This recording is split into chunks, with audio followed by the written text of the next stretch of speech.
Hola, bienvenidos a este nuevo vivo. Ir esperando que se sumen. Hoy un invitado de película, Esteban Sichel Hübner. Bueno, todavía no estamos avisando a tus seguidores, así que hay que esperar un poquito. Ahí van entrando. Belén, qué bueno. Teode, qué lindo saber que están acá. Laura, bueno, voy a ir esperando que se sumen, que entre Esteban, así lo invito a charlar. Esteban Sichel Hübner, profesor de Oxford, su historia es de película total.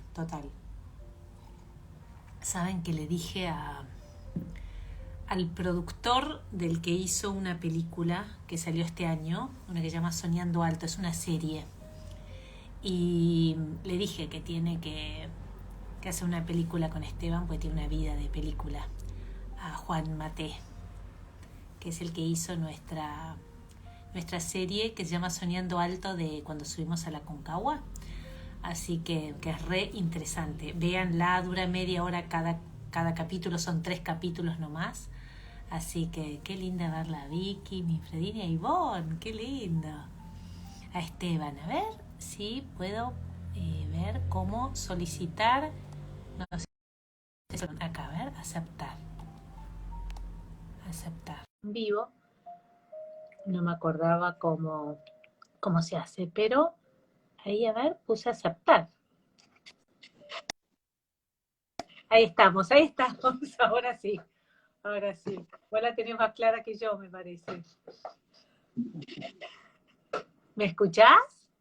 Muy bien. Qué bueno tenerte acá, me siento Longobardi. Es un gusto estar con vos, Pinky, con toda tu gente. Qué lindo. Estás en Oxford, ¿no? Sí. Estoy en Oxford en una tarde bastante fría, media lluviosa, pero contento de estar con ustedes. Qué lindo. Se ve que estamos unidos, porque acá está igual. Mirá que es verano y está lluvioso, rarísimo. Ayer 40 grados y hoy se puso fresco y con lluvia. Así que estamos unidos, qué lindo. Hoy acá tenemos 2 grados y bastante frío, con una crisis energética que no nos deja tener todo prendido, así que andamos con cuidado, prendiendo la calefacción, depende en el ambiente que estemos. Mirá, no, acá hace calor. Hace calor, bueno, estamos en veranito. Argentino en Oxford. Para mí tu vida es de película. Recién les venía contando que les dije a Juan Maté, que es el productor, que hizo justo una película, eh, no conmigo, yo era solo la nutricionista de un grupo, realmente unos titanes como vos, que subieron la Concagua simplemente para inspirar. Entonces hizo una serie chiquita, yo pensé que iba a ser una película, es una serie de 3 capítulos que se llama Soñando Alto, que tiene que ver con vos, porque es como los sueños eh, pueden hacerse realidad, ¿no? En realidad mi primera pregunta es esa, porque en esta subimos en la Concagua, eran 12 titanes, ¿no? Y uno de ellos es Ezequiel, que es un ex convicto.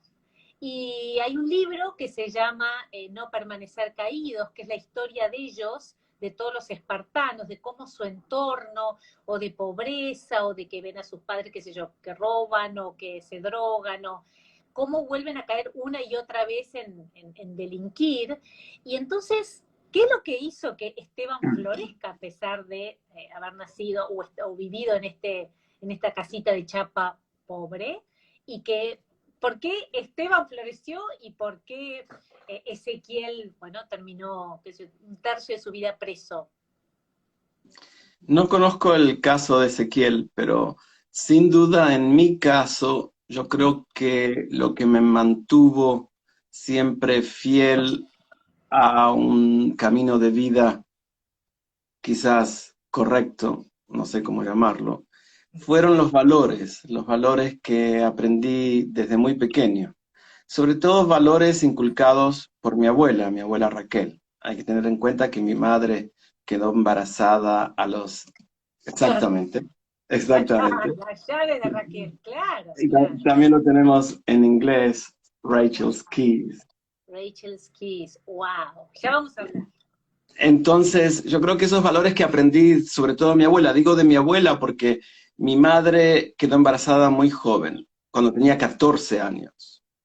A los 15 años da a luz a mi hermano y después me dio a los 2 años luz a mí. Entonces era una joven, una chiquilina, que no tenía sí que tenía valores, claro que sí, pero fue la función de mi abuela Raquel el transmitirme esos valores de sin sacrificio no hay beneficio, las cosas ajenas no se tocan, de todo, ¿no? Se termina lo que se empieza, ser pobre no significa ser sucio, qué sé yo, un montón de cosas, respetar a los adultos, respetar al que es diferente, respetar a los animales, era algo muy presente en mi abuela Raquel. Entonces, todos esos valores creo que fueron las herramientas que yo pude valerme luego en la vida y no caer en tantas cosas que caen gente que quizás no tiene posibilidades en la vida como yo no las tuve.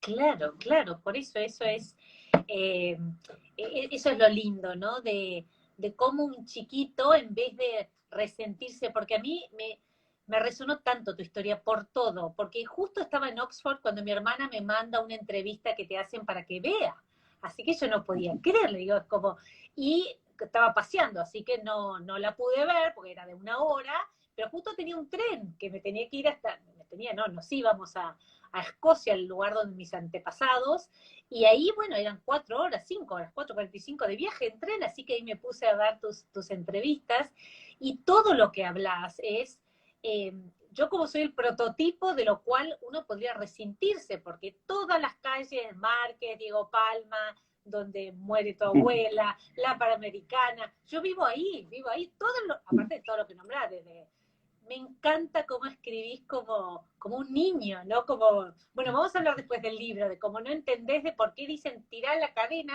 si no es una cadena, es un botón. Bueno, antes había cadena, ¿no? Pero bueno, a mí me resonó todo de lo que hablás, por eso es sorprendente que un chiquito que vea, porque también la comparación lleva a que uno se resienta, así, porque yo veo una casita de chapa y al lado hay un caserón enorme, ¿no? Es como, y sin embargo, lo tuyo siempre fue todo inocencia, no sé, se ve la mirada de un niño que eh, no le molesta lo que digan los demás, o sea, no le molesta bueno, le molesta sufrir, por supuesto, si la directora te dice, nene, ¿no viste el obelisco? O tu casa, ¿no? Que te pusiste el diccionario, tu casa es una posilga, ¿no? Mi casa no es sucia, no es posilga, ¿no? Qué linda tu mirada siempre inocente, tu mirada eh, de que vos eras valioso. No que. Yo aprendo, yo digo, ¿no? Ahora que soy docente aquí en la Universidad de Oxford, aprendí mucho de mis profesores, aprendo mucho de mis amigos, pero más aprendo de mis estudiantes. Y cuanto más jóvenes son, quizás más aprendo de ellos. Y yo creo que todos los adultos tenemos que ser como los niños. Esa inocencia que vos estás describiendo, que yo pude plasmar en mi libro, creo que es una inocencia que todos llevamos ese niño dentro. Pero no sé por qué a veces lo opacamos. Y los niños perdonan muy fácilmente, los niños olvidan. Yo veo ahora a mi hija, tiene apenas un año, cumplió un año ahora. Y hoy la llevé al jardín, que va a un GAN, a un jardín aquí, 2 veces por semana, y otro en el chiquito le pegó, cosas de chicos. Pero enseguida, a los segundos, ya está jugando con el mismo chico. Debemos ser como niños. Es lindo ser como los niños. Requete, requete. Yo coincido al 100 de que somos inocentes como niños, que ignoramos cómo hacer para mí, la cultura mal entendida o los malos profesores creen que nos enseñan. O sea, uno como ser humano, uno nace inocente, después cree que sabe, se convierte en arrogante, y para mí ahí de inocente pasé a ignorante, y después hay que ir de vuelta al camino de la sabiduría que es que todos somos inocentes, que ignoramos cómo ser niños, porque nos hicimos los adultos, entonces ahora hay que ser serio, ahora hay que, qué sé yo, no hay que reírse o no hay que jugar, no hay que perdonar, no sé. No solo, Pinky, esa inocencia, sino la alegría que tienen los niños. Raquelita se despierta sonriente, se acuesta sonriente, tiene una alegría continua. Yo creo que eso es lo natural del ser humano. Entonces, sacar esa alegría que tenemos dentro es un desafío a diario. Estar alegres, vivir alegres, pensar positivamente ante toda situación y tratar de vivir como niños. Claro. Eh, ¿Y cómo crees que se hace? Mi pregunta es, ¿vos crees porque para mí la alegría, que yo siento esta alegría de niña y de vivir, es una alegría de vivir, de tener la oportunidad de estar viva, yo creo en algo más grande. ¿Crees en algo más grande? En Dios, el universo, el amor, la vida? Yo generalmente no respondo preguntas relacionadas, como soy docente Ah, en actividad, no respondo preguntas relacionadas a la política, a la religión o a la vida privada, pero te voy a responder. Yo creo que es más fácil creer que no creer. Tan solo cuando uno ve la naturaleza, cuando uno ve el cuerpo de uno, cómo funciona, es como uno no va a creer que hay algo superior que lo creó. Llámese Dios para algunos, llámese Madre Naturaleza para otros, o como se llame. Pero sí que creo, totalmente creo que hay algo superior que no solamente creó, sino que sigue creando.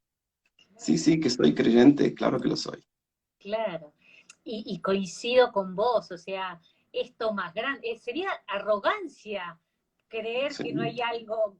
¿Cómo voy a tener la cabeza que abarca la totalidad, que hace que los planetas no choquen, que hace que la flor florezca justo cuando tiene que florecer? Que el ¿No? sol no se apague. Yo digo, pero tan solo mirando el sol, uno tiene que creer que hay algo que no se consume, que está todos los días, que sale todos los días. Por eso digo que es más fácil creer que no creer. Claro, sí, sí, pero cuando uno pierde la inocencia de niño, cuando me creo que yo ya sé, el adulto que cree que sabe, y cómo no se explica racionalmente, eh, también uno puede decir, ¿quién te dijo que existe? ¿No? Como hay, bueno, no nos vamos a meter en religión. Hay un escritor también que se llama Harari, no sé si no lo conoces, que es Sí, también Noam, no, lo conozco personalmente a Noam. Él no, cuando estudió aquí en Oxford trabajaba en la librería de bibliotecario para hacer dinero extra mientras era estudiante y discutíamos mucho de varios temas. Sí conozco a Noam Harari, a su trabajo ¡wow! también. ¡Wow! Porque ese hombre para mí es un capo en cómo abre la cabeza, te la vuela. Somos los únicos monos que decimos, dame tu banana que en el cielo vas a tener 10.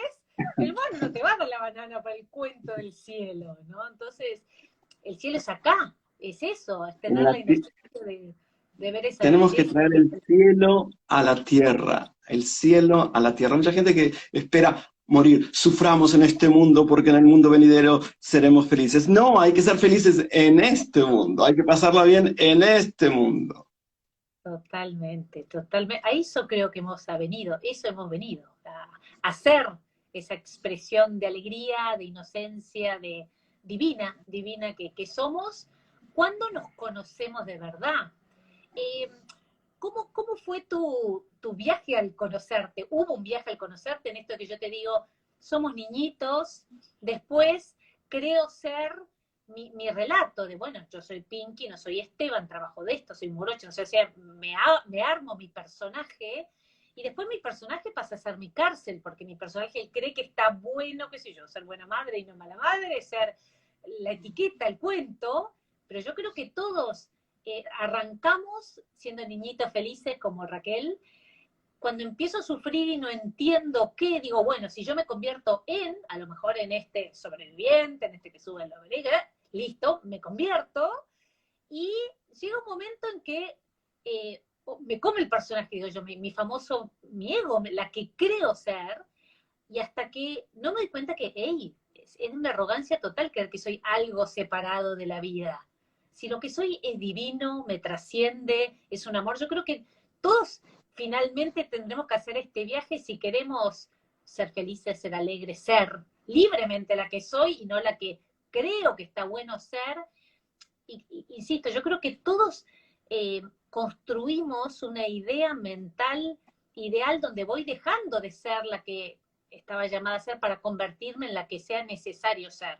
Si en mi caso, que yo me cascaban, a lo mejor me convierto en invisible, o me hago la fuerte, o me hago, qué sé yo, la buena, la que se dedica a los demás, pero que me olvido de ocuparme de mí. O sea, yo creo que todos desarrollamos un ego, una estrategia mental ideal para ser feliz, que tarde o temprano, para mí hay que tirarla para ser auténticamente quien soy. No sé si coincidís.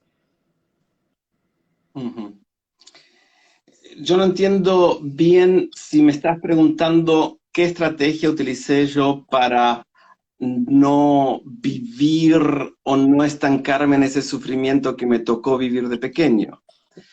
¿Qué me inventé? Yo creo que todas las limitaciones que yo padecí de niño, vivir en un rancho con piso de tierra, techo de chapa, sin electricidad, sin agua corriente, esas limitaciones fueron las que me obligaron a desarrollar estrategias. Por ejemplo, ahora que veo mucho a Raquelita que tiene demasiados juguetes, yo me estaba pensando el otro día, no le voy a comprar más porque es ridículo. Yo no tenía juguetes. Y como no tenía juguetes, tenía la obligación de desarrollar mi imaginación haciendo historias, quizás con un palo. Tenía una caña. Esa caña yo creo que es una caña que me dio mucha imaginación. Me imaginaba que saltaba, que hacía juegos con la caña, que me defendía con la caña de todo. Y justamente esas limitaciones, al no tener electricidad, no teníamos televisión. Al no tener electricidad, no teníamos radio ni tocadisco. Entonces, lo único que a mí me abstraía de esa realidad, que muchos lo pueden ver como un sufrimiento, yo no lo veía cuando niño como un sufrimiento, era la lectura. Y creo que la lectura fue la que me permitió a mí abstraerme y crear mi propia realidad de esa realidad de limitaciones. No me gusta decir sufrimiento porque eso yo sufrí. No sé si sufrí. Tenía un montón de limitaciones, pero sufrimiento no lo sé. Claro, claro. Bueno, por eso, vos lo ves perfectamente de cómo esto que me hizo, tenía limitaciones, desarrollé, gracias a que tenemos una cabeza inteligente, una estrategia mental donde si uso mi imaginación, soy feliz con mi palo, que se convierte en lo que sea, bárbaro. Y me termino convirtiendo en alguien, insisto, de película, o alguien realmente, como de un rancho, de chapa, es profesor de Oxford. ¿Cómo estudió cuando no tenía electricidad? ¿Cómo el libro que leía no era que no era en francés, no era de Camus? Albert Camus. Claro, Albert Camus. O sea, con sueldo te compraste un diccionario también para, no tendré riquezas materiales, pero tengo riquezas de palabras. O sea, hasta ahí buenísimo. Te convertiste en alguien, eso, para mí, yo no lo veo, pues te podría haber llevado a un ego donde, hey, yo soy el resiliente, y no lo sos. O sea, tu don no se convirtió en tu demonio. No te crees más que el otro por haber logrado convertirte en alguien resiliente a pesar de la escasez. Yo siempre creí desde muy pequeño que se podía. Quizás la vida no era tan fácil, no era fácil en absoluto. Vamos a aclarar un poco para la gente que está escuchando de qué estamos hablando, porque hablaste de un diccionario y no tendrán idea. Claro, yo tenía tantas ganas de aprender inglés. A mí me gustaban mucho las lenguas. Yo fui a una escuela de guardapolvo blanco, la escuela número 6, y iba a la escuela de 1 de la tarde a las 5 de la tarde, cuando había clases, porque si ahora hay huelgas de maestros, antes, en mi época también había, te cerraban la escuela por desinfección o porque había un sátiro suelto. Entonces, siempre la educación fue muy maltratada en Argentina. Entonces no teníamos inglés en la escuela, pero yo quería aprender lenguas. Y se me ocurrió que la forma de aprender inglés era si yo tenía un diccionario inglés-español. Entonces junté cables en la Panamericana. Había muchos cables tirados, la gente no sabrá por qué. Porque habían comenzado a poner estas luminarias que hay hasta el día de hoy en la Panamericana. Entonces siempre quedaban cables tirados. Y yo los juntaba, los quemaba, que creaba un humo negro horrible, limpiaba el cobre y lo vendía por peso. Y logré así comprarme el primer diccionario Aristos, inglés-español, que todavía lo tengo. Y lo leí todo, incluso marcaba, hacía un tic en cada palabra. Quería aprender inglés del diccionario, mira la ignorancia que tenía. Pero si bien yo no tenía una maestra particular como tenían otros chicos en la escuela de inglés, hacía siempre lo posible para que me costaba mucho más, ¿no? Para lograr las cosas que me proponía. Genial. Contá el cuento, ya que estamos, de cómo tu gallina Zulema, que te daba huevos, y que la vecina, que no era muy simpática, te cambiaba una lección o cómo también llegó la gallina primero, por el tanque, el pozo de agua primero, que también tuvieron. O Lo sea, cuento, lo cuento, Pinky. En casa no teníamos agua. El agua había que acarrearla de más o menos unos 150 metros. Doña Telma, ella tenía agua, me acuerdo muy bien, y ella nos daba agua. Y había que ir con un balde, o dos baldes mejor. Nos cruzamos un palo de escoba. Yo soy bajito, era mucho más bajo antes y menudito. Me cruzaba un palo de escoba y ponía los baldes y me los traía a 150 metros. Era muy difícil. Entonces no teníamos agua en casa. Pero después en una villa miseria de Granbur le dijeron a mi madre que había una mujer que quería regalar una bomba de agua.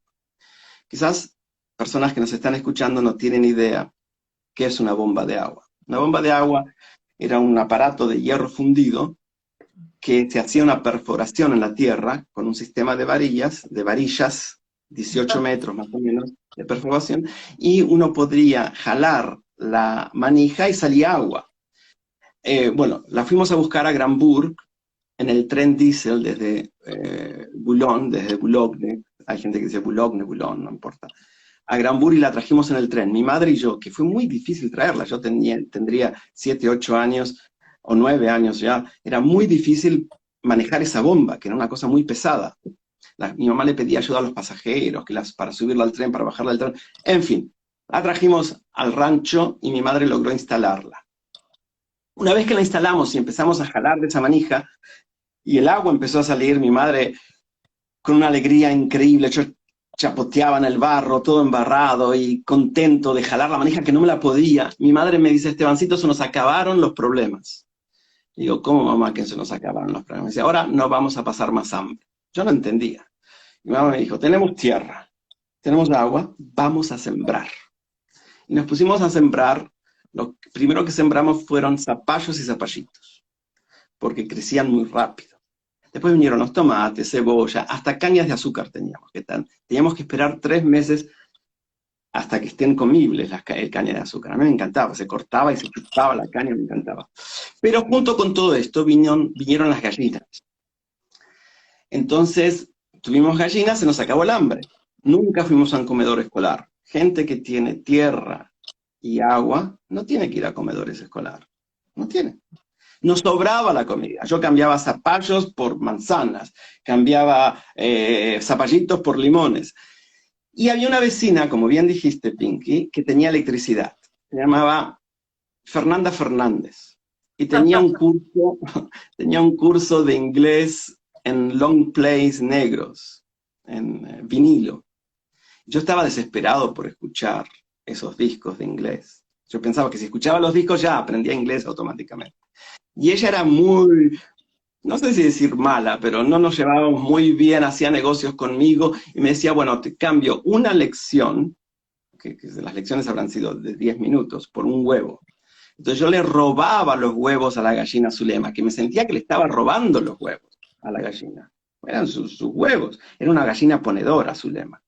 Entonces, gracias a Zulema, yo cambiaba los huevos por lecciones de inglés y gracias a Zulemita aprendí inglés. Qué lindo, qué lindo. Pero, ¿ves? Tu mamá también era corajuda, ¿no? De ir a buscar una cosa pesada, ¿ves de tu, yo sé que se puede? No solo eso, para bañarnos, yo me bañaba una vez quizás al mes. Imagínate, cuando uno describe la pobreza, tiene que pensar en todo el entorno de la pobreza, porque no había agua en casa. Era un problema bañarse. Entonces había que juntar primero leña en los campos, ser aledaños a la Panamericana, para prender el fuego. Se ponía un fuentón, o no, un tacho de aceite, de esos aceites de camiones, qué sé yo, abierto arriba, y se calentaba agua. Y después se ponían un fuentón de zinc, y se bañaban, claro, se bañaba mi hermano que era mayor, y mi tío, el hermano de mi madre, que tiene la edad de mi hermano, o sea, prácticamente un hermano, y se bañaban ellos primero, y yo, que era el más chico, siempre me quedaba el agua sucia, pero calentita. Entonces era todo muy difícil, la vida fue muy, muy difícil. Hasta el día de hoy me sorprende, Pinky, cuando sale agua de una canilla, porque recién el agua en tuberías la tuvimos a los 15 años. Yo a mis 15 años tuve agua en casa. Wow. O sea, tu casita esa de chapa no está más, se No, ¿está? no, no, sigue siendo de la familia, ahora vive mi hermano allí, bueno, construimos, y sí, todo eso se acabó, quedó en el recuerdo. Claro. Conservamos una chapa nomás del Y el rancho. lugar sigue siendo tu misma casita de siempre, es el mismo terreno. Sí, pero vive mi hermano. Claro, claro. Sí, sí, él construyó allí. Mi madre vive en otra parte, yo vivo aquí en Inglaterra. Sí, eso quedó en el recuerdo, pero un recuerdo muy, muy presente. Y yo creo que hay que recordarlo. Mira, no hay nada más lindo para mí ahora que vivo en Inglaterra. Bueno, ahora hace 20 años que vivo en Inglaterra, pero aquí llueve mucho. Y cuando llovía en el rancho, no solamente que entraba agua dentro del rancho, y se creaba barro dentro de la casa, porque había goteras por todos lados. Las goteras fue una epidemia que nos acompañó toda la vida en el rancho. Era imposible. Bueno, entonces, pero me encantaba el repicar del agua en las chapas. Entonces aquí cuando veo llover en Inglaterra digo, ¡ay, cómo me encantaría tener un techo de chapas y escuchar! Bueno, hay nada más lindo que dormirse bajo el repicar de la lluvia en las chapas. Qué lindo, qué lindo. Eso muestra de, como decís vos, no era de sufrimiento. Tu recuerdo de... Había amor, había esta imaginación, había niñez. Mucha imaginación, había amor, sin duda. Mi madre siempre nos dio muchísimo amor. Fue muy difícil para ella trabajaba de limpieza, pero el amor nunca faltó. Nos empachaba de amor. Qué amor, qué divino. Y a mí me queda la curiosidad de qué pasó después, porque en el libro, por lo pronto se llama Las llaves de Raquel, pero vos no hablás de la llave de, sí, lo ponés en el escrito, sin sacrificio no hay logro, ¿cómo es? Sin sacrificio no hay No hay beneficio. beneficio. beneficio. Pero en realidad cada capítulo es el nombre de una mujer. Ujú. No es que digo la llave de el sacrificio, o sea, la disciplina, la llave del respeto a los animales, la llave del... No, son mujeres desde Evita, pues dice presidenta y no sé, no, Isabel, ¿no? Isabel, no sé, son todos nombres de cada persona de cada mujeres, ¿no? Que llamaron tu atención o fue la excusa para meter las llaves ahí. Hay varias llaves en el libro. Claro que si hablamos del libro, hay gente que no lo leyó y vamos a give away. Entonces no importa, vamos a hablar de las llaves. Hay varias llaves en el libro. No solamente esas llaves abstractas de los valores que me enseñó mi abuela, que cada valor es una llave en sí, sin sacrificio no hay beneficio, es una llave. Tener disciplina, tener responsabilidad, son llaves. Los valores son llaves en la vida que nos ayudan a diario, no solamente a lograr lo que queremos, sino a vivir civilizadamente. Esas llaves existen, están en el libro. Hay una llave muy importante, que es la llave del obelisco. Esa es buenísima. Hay una llave ausente, que es el rancho no tenía llave, nosotros no podíamos cerrar el rancho. No había llave, no había forma de cerrarlo. En una época cruzábamos una cadena, pero sin candado, sin nada. Todo eso eran lujos, que en casa no habían llaves. Entonces, ausencia de llaves. Luego había una llave misteriosa colgada en la puerta, una llave enorme, que no sabemos bien la historia, que mi abuela conservó por muchos años. Entonces, hay muchas llaves en el libro. Muchas. Hay que buscarla El lector atento tiene que buscarlas y no dejarse distraer por el resto del libro. Si quiere encontrar llaves, las va a encontrar. Obvio, obvio. Yo es muy loco porque yo uso muchísimo la Sí, analogía de la he llave. visto algo que publicaste con una llave. Y encontré una llave inmensa ahí en Escocia cuando llegué, que después no la vi más. Me saqué esa foto porque vi la llave, por analizarlo tanto de la llave, que había una llave en una iglesia, no sé cómo que ves, en la catedral de Edimburgo, del tamaño 2 veces mi cuerpo, y me saqué la llave en el medio de la lluvia, la fotito, la llave para tener de recuerdo. Pero porque yo siempre, es más, tengo varias llavecitas para decirles, eh, todo en la vida depende, o sea, vos tenés la llave, no es el mundo en contra tuyo, el otro en contra tuyo, y el otro no tiene poder sobre vos si vos te haces 100% responsable de aprender a responder. O sea, responder, respetate, o sea, escuchate y respeta al otro, que el otro haga. Pero vivo diciéndoles no importa lo que te pase, porque mucha gente viene para adelgazar, pues soy nutricionista, y yo digo, el cuerpo que haya engordado no viene a jorobarte la vida, viene a mostrarte que estás creyendo algo que no es verdad, que estás usando la comida para anestesia, pero no es verdad, no está ahí para jorobarte, está para que vos veas de otra manera eso. Y eso es la llave, que podés aprender a responder de otra manera. Para mí, la llave la tiene uno cuando la agarra, cuando las busca, cuando las encuentra.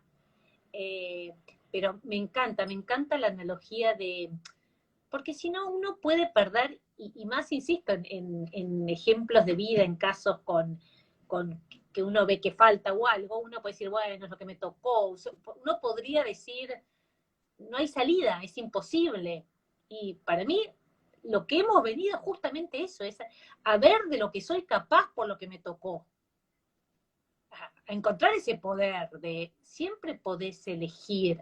Lo que pasa es que tenés que ser consciente de que no sos para mí el cuento que uno se cuenta, y la mayoría cuenta un cuento de que no sé, el cuento que uno se contó.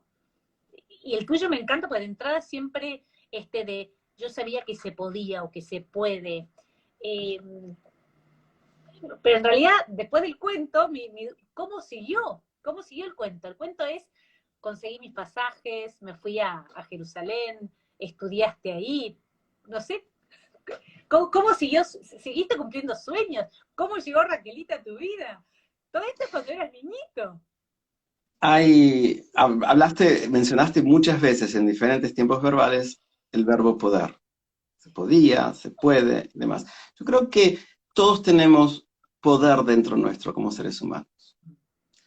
Simplemente a veces fallamos en saber cómo activar ese poder. Hablaste de sueños. Mucha gente tiene sueños. Todos tenemos sueños. No solamente los niños, los adultos, los abuelos. Todos tienen sueños. Pueden ser sueños grandes o sueños pequeños. Visitar un país, tener una profesión, tener una pareja, tener una familia, tener una planta, tener un gato. Todos tenemos sueños. Ahora, muchos de nosotros nos quedamos en el sueño y no hacemos nada para lograrlo. Queremos, pero no estamos dispuestos a mover los pies. Yo creo que no hay sensación más fea que tener un sueño y no cumplirlo, porque uno acarrea una sensación de fracaso, siempre. Y si uno se concentra en lo que realmente quiere y hace todo lo posible, sin distracción, si el sueño se convierte en una obsesión clara, no puedes soñar así ambiguamente. Me gustaría comer algo esta noche, ¿no? Tiene que tenerlo bien, bien patente. Quiero comer una pizza con mozzarella y morrones esta noche, temperatura media. Entonces tiene que ser claro el sueño que uno tiene. Entonces, si uno tiene claridad en la visión, claridad en el sueño, y está dispuesto a sacar ese poder que tenemos como seres humanos, que venimos equipados como seres humanos, y a concentrarse en el cumplimiento de ese sueño, lo puede lograr. Y así fue, respondiendo a tu pregunta, que el cumplimiento de un sueño me llevó a otro. Mi primer trabajo lo tuve a los 9 años de edad. Trabajaba en la despensa de Doña Lolita. barría, limpiaba las heladeras, envolvía huevos, cargaba las góndolas y me iba a la escuela. Y luego mi primer sueño fue aprender a multiplicar bien, porque Lolita me iba a permitir hacer cuentas y cobrar. Entonces me daba cuenta que cuanto más estudiaba, más fácil me era. Cuando aprendí a sumar y a multiplicar así con papel y moviendo los labios, no había calculadoras. Me dejaba vender. Después me di cuenta que aprendiéndome las líneas de colectivos y viajar en colectivo podría ser cadete. Empecé a ser cadete repartiendo dentaduras en Buenos Aires. Mientras repartía dentaduras en Buenos Aires, porque trabajaba para un laboratorio dental, pasaba por los hoteles, en este caso el Hotel Conquistador, y tuve un sueño, quiero trabajar en la hotelería. Me parecía que era tener el mundo dentro de un edificio. Y así fue como conseguí mi trabajo en el Hotel El Conquistador. Luego se me puso el sueño de trabajar en el Sheraton. Bajaba en la estación de Retiro, veía ese edificio tan extraordinario y soñaba, me imaginaba uniformado, llevando equipaje en el Hotel Sheraton, pero necesitaba saber inglés. Entonces me esmeré para aprender inglés bien, para trabajar en el Sheraton. Entonces un sueño fue llevando a otro. Es una cadena, no hubo una varita mágica que creaba las cosas, todo a costa del sacrificio, del valor de mi abuela Raquel. Sin sacrificio no hay beneficio. Luego mi madre creyó en el amor nuevamente y se juntó con un hombre que resultó ser vago, borracho, golpeador, tuvo más críos. La realidad en casa fue muy dura, una Argentina con una inflación atroz. Si ahora en Argentina creemos que hay una inflación alta, no saben lo que era la hiperinflación, un 5.000% anual. Solamente para los jóvenes que están escuchando, quiero aclarar que una hiperinflación es que uno va a una despensa, a un almacén y compra un litro de leche y lo pagábamos 2.000 australes en la mañana, al mediodía 3.000, a la media tarde 4.000, y antes de que cierre la despensa se pagaba 5.000 australes el mismo litro de leche en el mismo lugar. Se remarcaba la mercadería constantemente. Eso es una hiperinflación. Entonces, en esa hiperinflación mi madre creyó en el amor y vinieron más críos a casa y yo tuve que dejar de estudiar. Yo fui parte de la deserción escolar. 2 años dejé la escuela y me dediqué de lleno a trabajar.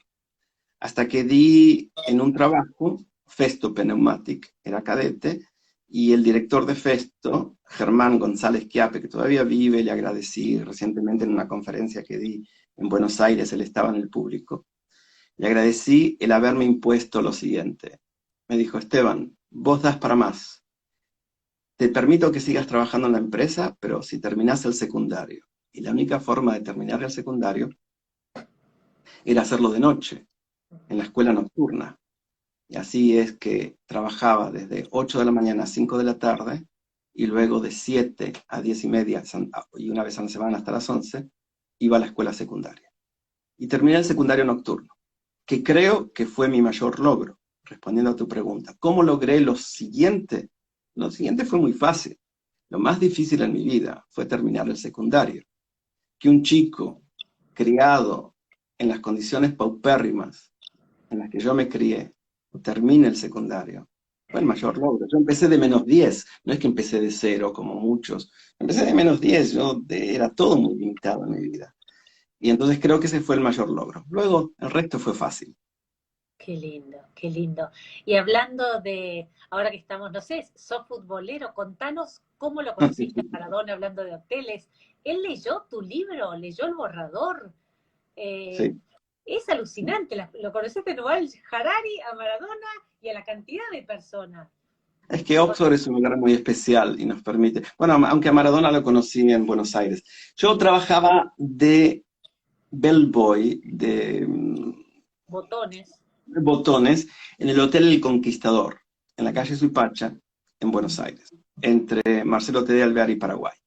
Y da la casualidad que en ese mismo hotel, Casa Amarilla de Boca Juniors, contrata al hotel para que se concentre el equipo de fútbol de Boca, la primera, para los partidos de fin de semana durante la Liga de Fútbol Argentina. Venían los futbolistas cada jueves y se quedaban viernes, sábado y domingo, los días del partido. Venía un ómnibus blanco. Yo para esto había visto ya en una televisión, no sé de quién, habrá sido de un amigo, de un vecino, un reportaje que le habían hecho a Maradona, se lo había hecho un periodista llamado Papaleo, que le preguntaba a un Maradona chiquito de 12 años, todo con lagaña, en Villa Fiorito, nene, ¿qué quieres ser cuando seas grande? Porque ya brillaba de pequeño jugando al fútbol. Y él dice, yo quiero jugar un mundial. Sí, quiero ser futbolista profesional, jugar un mundial. Un nene de 12 años. Él lo había logrado. Entonces, cuando yo lo veía a Maradona, él era mi ídolo. Yo dije, si él nació pobre, se crió en Villa Fiorito, yo también me crié en la pobreza, y él llegó a cumplir su sueño de ser un futbolista y ser el mejor futbolista, yo puedo llegar a cumplir mi sueño y ser el mejor en la academia. A mí me gustaba siempre estudiar. Entonces lo tomé a Maradona como un ejemplo. No como un ejemplo en el fútbol, sino como que lo fue, sino como un ejemplo en el sacrificio. Porque Maradona no nació Maradona, él se hizo Maradona. Se hizo Maradona a través del sacrificio, del esfuerzo, de levantarse temprano, de ir a entrenar con el estómago vacío. Esto lo hablé con él. De revolver la basura como yo. Yo revolvía la basura. Yo siempre digo que mi primer par de zapatos, mi sueño era tener un par de zapatos y ser el primero en poner los pies dentro. Porque todos mis zapatos eran o regalados de la basura o encontrados, qué sé yo. Entonces, ese era mi sueño. A los 15 años tuve mi primer par de zapatos míos propios, que fui el primero en poner mis pies. Entonces Maradona fue un ejemplo para mí. Cuando yo veía en el Hotel El Conquistador ver a Maradona venir cada jueves, se me iba el corazón. Teníamos prohibido acercarnos a los jugadores. Teníamos que estar parados como dos floreros en la entrada del hotel y decirle, si era un turista, decirle, good morning, sir, good afternoon, sir, welcome, sir, can I help you, sir? Nada más, éramos sordos, ciegos y mudos, y a los jugadores no se les hablaba, no se les miraba, no se les pedía autógrafos, nada, absolutamente nada. Prohibidísimo. Claro, y que ver a Maradona que te pasa por delante y se te me iba el corazón. Entonces yo como podía le decía buenas tardes, le llevo el bolso y él me ignoraba totalmente. Me ignoraba totalmente. Pero yo intentaba cada jueves lo mismo. Le llevo el bolso, señor, los jugadores no dan el bolso ni nada. Pero una vez lo agarré distraído, o no sé, le caí simpático, me dijo, el bolso no te lo doy, pibe, pero toma un caramelo. Y me da un caramelo. Me da un caramelo media hora, son unos caramelos negros. ¿Los conoces? De anís, sí. Sí, se llaman media hora. Sí. Pero en realidad no duran media hora en la boca. Yo chequeé y a chupada simple son 12 minutos. Pero de todas maneras, me da un caramelo, él siempre andaba con caramelos. Maradona andaba con la chomba de futbolista y siempre con caramelos en los bolsillos, siempre. Y me lo pongo enseguida en la boca mientras él estaba ahí en la recepción, en el lobby, y me atraganto con el caramelo. Me empecé, y él se asustó porque me lo dio él. Me dice, ¿qué te pasa, petizo? ¿Qué te pasa, petizo? Y me lo tragué con las palmadas que me dio en la espalda. Y ahí fue lo que quebró el hielo entre nosotros. Me pregunta, ¿cómo te llamas? Y yo le digo, Dido, de apellido, Esteban de nombre. No lo agarraste. Sí, Bond, James Bond. No, Esteban Dido. Este bandido. Ah, este bandido. Eso es un bandido. Le dije, Dido de apellido, Esteban de nombre. Y él se rió, él lo agarró muy rápido, él era muy inteligente. Bueno, y ahí eso rompió el hielo entre nosotros. Cada jueves que venía me traía bolsitas de caramelos, me traía corbatas que todavía tengo, me abrazaba. Eso creaba la pica y celos entre los otros bellboys del hotel, porque él me daba bolilla a mí, éramos de la misma estatura. Ese fue Maradona en mi vida durante 6 meses, cada jueves, nada más. Se acabó Maradona en mi vida. Pasa el tiempo, y yo soy estudiante, estudio aquí en la Universidad de Oxford, donde vine a estudiar, y milito en el centro de estudiantes. El centro de estudiantes de la universidad no es como los centros de estudiantes de Argentina, que son más políticos, como Franja Morada, Juventud Peronista, qué sé yo. Aquí hacemos actividades extracurriculares que enriquezcan la vida del estudiantado. Y entre las actividades que hacíamos, a mí me tocó organizar la visita de varios personajes, ¿no? Como Mikhail Gorbachev, fue el primer ministro de Israel y demás. E invité a Maradona en una invitación formal.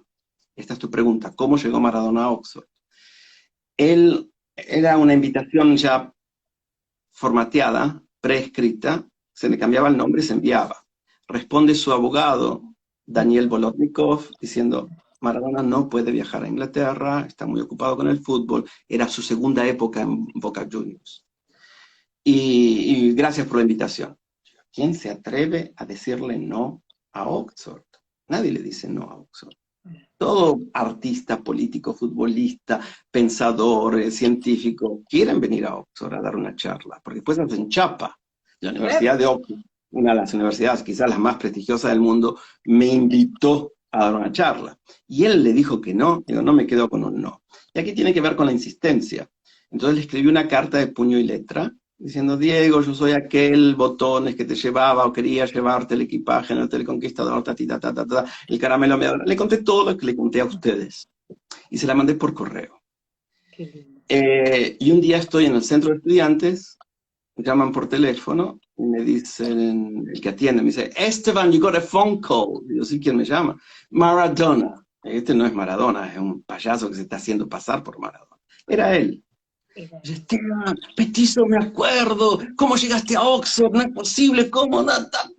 Yo no le creí que se podía acordar.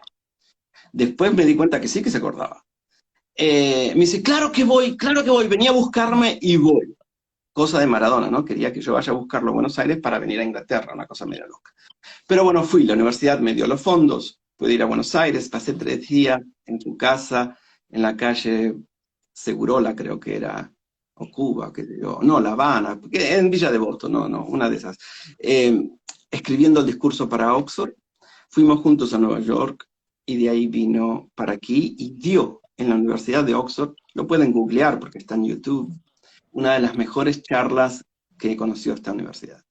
Con una magia que solo Maradona tenía, se pudo poner a un estudiantado antagónico. No olvidemos de la mano de Dios, la guerra de las Malvinas, qué sé yo, un estudiante, los hooligans, un estudiantado antagónico, se los puso a todos en el bolsillo con una magia que solo él podía hacer. Tu pregunta también fue si Maradona leyó mi libro. Sí que leyó mi libro. Leyó el libro este, La llave de Raquel, lo comencé a escribir hace mucho tiempo. Maradona leyó el manuscrito, que no era manuscrito, ya estaba tipiado, solo que yo no lo quería publicar hasta que mi padre ya no esté. En el libro digo, hablo de muchas verdades que pueden doler a mi padre. Entonces yo dije, no lo voy a publicar hasta que él no esté, no es que deseaba que se muriese, pero para ser fiel a mí mismo, voy a esperar y no quiero que sea un instrumento de dolor. Entonces, cuando mi padre fallece, publiqué el libro.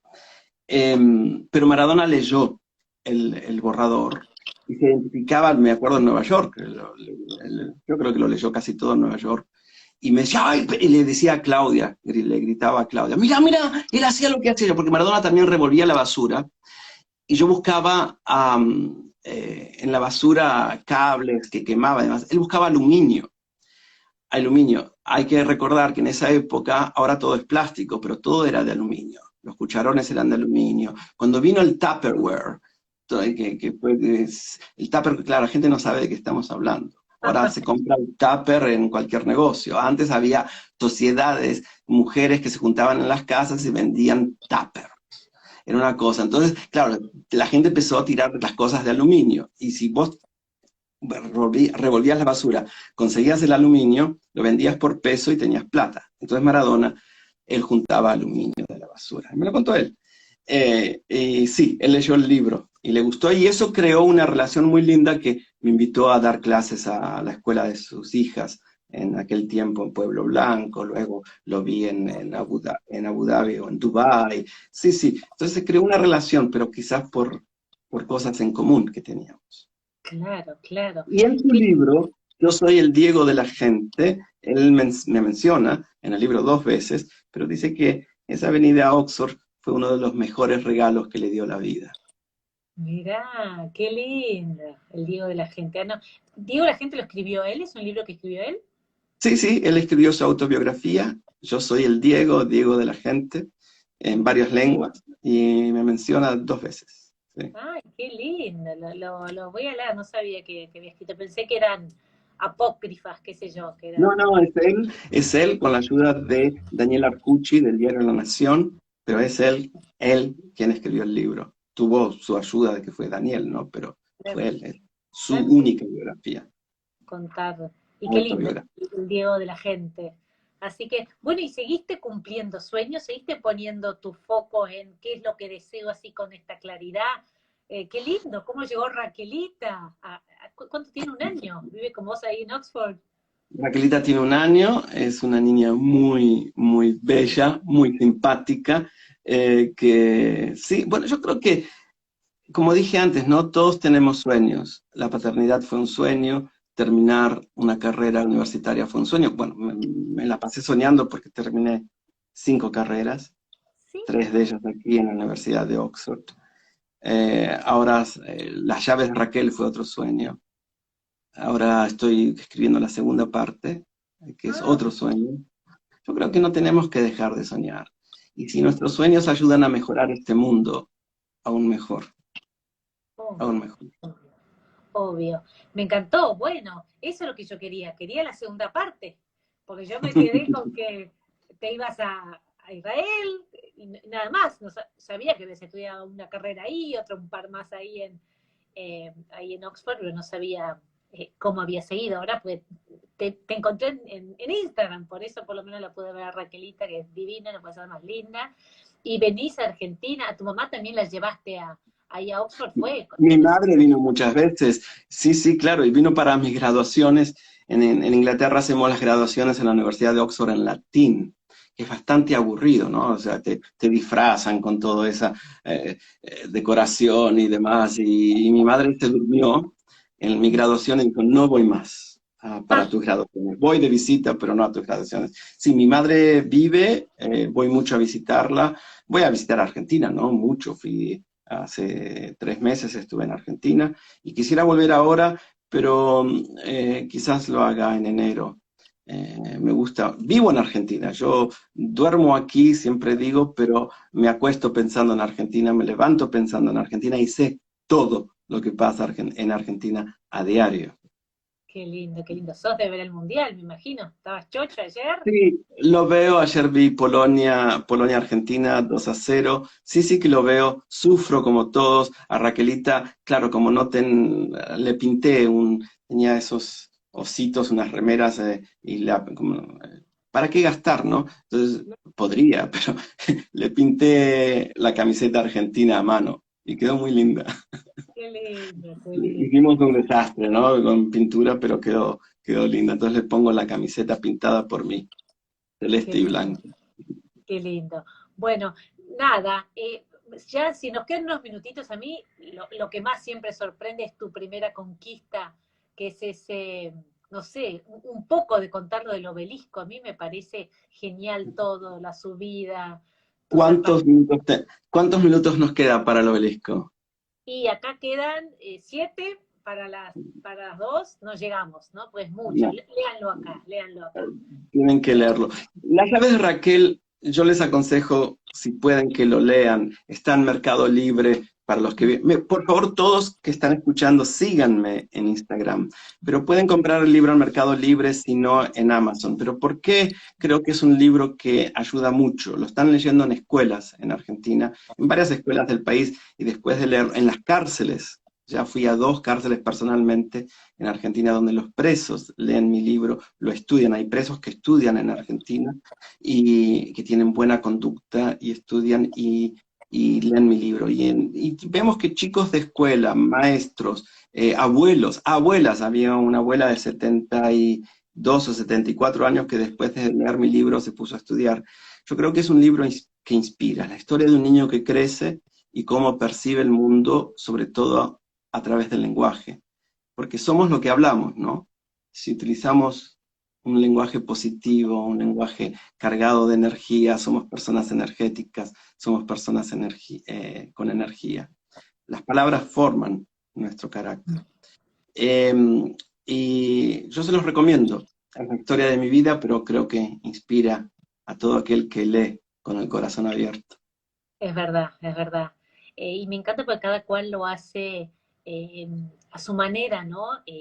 obviamente que somos las palabras, y yo siempre para mí, yo enseño a meditar, yo digo, para que logren distinguirse de esos pensamientos, de esas palabras, de eso que se dicen, y ahí una vez que uno se distingue, poder elegir las que te sirven y soltar las que no, ¿no? Porque yo realmente creo que lo único que tenemos que hacer todos es gobernar justamente esa cabeza para que no se distraiga pensando pavadas o cosas negativas o cosas que todavía no sucedieron o que no tengo poder o lo que sea, que no se distraiga con toda esa actividad mental que si no está entrenada es muy dispersa y que uno logre centrarse y elegir, yo digo, qué pensamientos sostengo y cuáles dejo pasar, ¿no? Porque tampoco nos definen, no es que, yo digo, no son tus pensamientos, por eso si tus palabras no te gustan, y son las que te dijeron, que sos bruto, que los que te hayan dicho, que sos tonto o que... No es verdad, son palabras que te dijeron, que escuchaste, pero ahora las repetís vos. Y tu llave es dejar de repetirlas. O sea, yo siempre les digo eso de lo que vos sostengas en tu mente es lo que va a florecer. Entonces, ¿qué semillita estoy sembrando? ¿Qué palabra? Yo digo qué pensamiento, pero es lo mismo, es lo mismo. Así Me que... gusta lo que decís porque dijiste gobernar, usaste la palabra gobernar, o sea, controlar, y luego utilizaste la palabra entrenamiento. Yo creo que gran parte del éxito en lo que queremos en la vida, sea lo que sea, es gobernar nuestros pensamientos, es entrenarnos. Cuando viene ese pensamiento negativo, no, esto no va a resultar, esto no va a salir, tengo miedo, o que fracasamos y nos estancamos en el fracaso. Porque el fracaso es parte del intentar y es parte del logro. Yo fracasé mucho en mi vida, muchísimo, pero tuve la fortaleza, y creo que todos debemos tener la fortaleza psicológica para levantarse y darle para adelante. Porque si uno se estanca en el fracaso, entra en un letargo del cual es difícil de salir. Y justamente dijiste la palabra entrenamiento. Creo que esto requiere entrenamiento. El pensar en positivo, el pensar bien, en desechar los pensamientos malos, el miedo ese que paraliza, desecharlo y hacer todo lo posible para cumplir nuestros sueños pensando en positivo. Claro, sí, y como decís vos, no es que el pensamiento negativo no va a aparecer, obvio que va a aparecer, y obvio que sí. Es Ayer, natural. claro, me ahogué, voy a tener miedo a ahogarme, pero no es verdad que me voy a ahogar, o sea, no es verdad que ese pensamiento negativo es un decreto, a menos que vos lo sostengas. Yo digo, si vos lo ves nomás, pero no lo sostenés, me va a ir mal, y si me va bien, o sea, siempre frenar y, no sé, si no conoces el futuro, y la vida está de nuestro lado, o sea, no está en contra. Yo digo, unite a la vida, no, si siempre es para que uno termine conociéndose y floreciendo, así que obviamente les recomiendo y yo quiero que llegue, se va a llamar, ¿tiene nombre el número 2 o no? No, no lo sé, no lo sé. Hay varias ideas, pero bueno, está en proceso, está en el horno, no sé para cuándo. Me lo piden así como me lo pediste vos, Pinky, me lo piden estudiantes, me lo piden de todos lados, y creo que es una deuda que tengo. Sí, y muchísimas gracias, Pinky. No hay apuro, hacelo desde ese lugar de juego, de pasión, de usar las palabras cada vez más correctas, pues me encanta aparte como arranca el libro diciendo, empiezo hablando como un chiquito, entonces si hablo medio mal, de una palabra usás, no sé, en vez de, es desde un chiquito, y después no se preocupe, pues a medida que voy creciendo, vas utilizando las palabras correctas y precisas, y la verdad que es divino el libro. Así que, y vos Te también. felicito, Pinky, porque hay muy poca gente que me entrevista y ha leído el libro.